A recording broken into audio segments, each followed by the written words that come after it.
Պարոն վարչապետ, ինչպես է գնահատում հակակոռուպցիոն պայքարի արդյունավետությունը եւ արդյոք համակարգային փոփոխություններ այս առիթով չեք տեսնում։ Հակակոռուպցիոն պայքարի արդյունքները գնահատում եմ, գիտեք, որ 2018 թվականից մենք այդ առումով բոլոր միջազգային զեկույցների համաձայն ունենք էական առաջընթաց,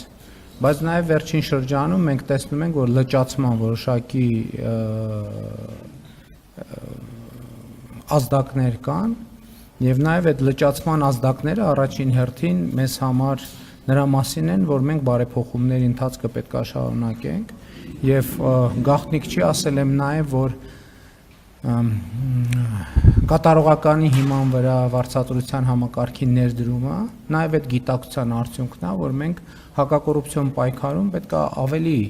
վճռական եւ համակարգային փոփոխությունների գնանք, իմիջայլոց ասեմ, որ հաջորդին մենք պետք է դրա մասին մտածենք տեղական ինքնակառավարման մակարդակում, չնայած ես այդ խնդիրը դրել եմ, բայց մինչև հիմա չի լուծվում,